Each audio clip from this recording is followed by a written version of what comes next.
నమస్కారం. నేను మీ ఫణి భాస్కర్, దిల్షుక్ నగర్, హైదరాబాద్. వెల్కమ్ టు పసుమర్తి జ్యోతిష్యాలయం.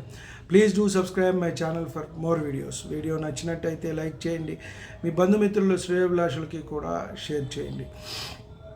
మనము గత కొన్ని వీడియోలుగా రవి మహర్దశలో అంతర్దశల గురించి తెలుసుకుంటూ వస్తున్నాం. ముఖ్యంగా మహర్దశానాథుడు 6 సంవత్సరాలు, రవి మహర్దశ, అలాగే శుక్రుడు 20 సంవత్సరాలు. కాబట్టి ఒకే రకంగా ఫలితాలు ఎప్పుడూ కూడా ఉండవు. అవే ఫలితాలు మహర్దశ అంతా ఉంటాయి అనుకోవటం కూడా తప్పు.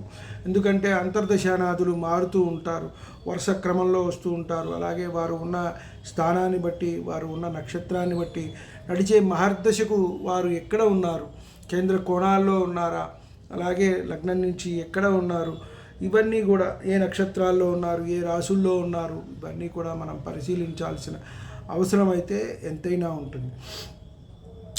అలాగే మనకి వరుసగా రవి గురించి తెలుసుకున్నాం, కుజుడి గురించి తెలుసుకున్నాం, రాహువు గురించి, గురువు గురించి తెలుసుకున్నాం.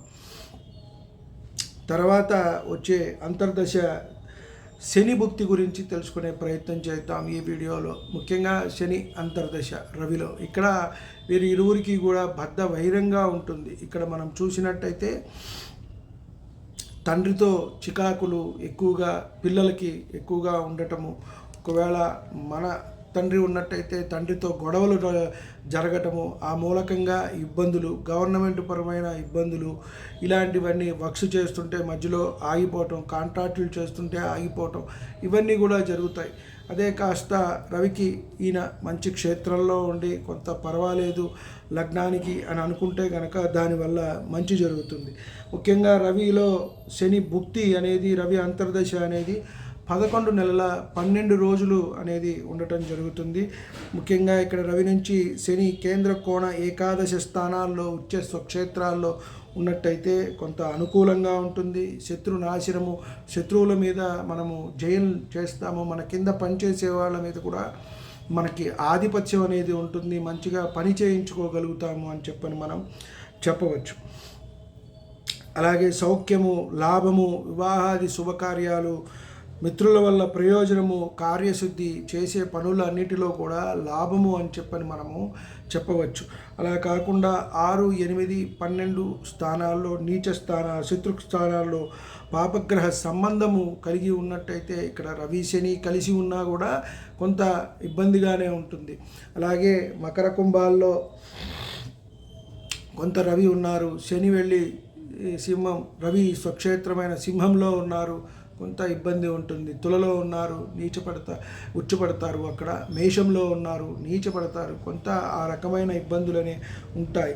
కాబట్టి అప్పుడు కొంత వాతానికి సంబంధించిన వ్యాధులు, అలాగే చోరుల వల్ల, అగ్ని వల్ల భయము, అలాగే వ్రణపీడ అంటే కురుపులు ఒంటి నిండా ఎక్కువగా మనం చూస్తూ ఉంటాము. ఆ శని కొంత ఆ మహర్దశ అంతర్దశల్లో ఉన్నప్పుడు కానివ్వండి, కొంత ఆ నక్షత్రాల వారు కానివ్వండి, ఆ లగ్న ప్రభావం వారు కానీ కొంత చూడటానికి చామనచాయిగా ఉండటము, నల్లగా ఉండటము, మందకొడిగా ఉండటము, ఇలాంటివన్నీ కూడా మనకి ఎక్కువగా కనబడుతూ ఉంటాయి.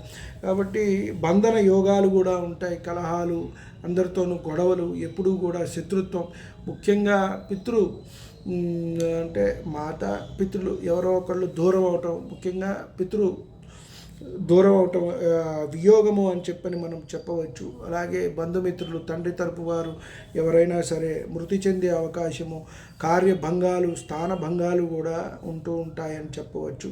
అలాగే అపమృత్యు భీతి, దోషము అనేది ఉంటుంది.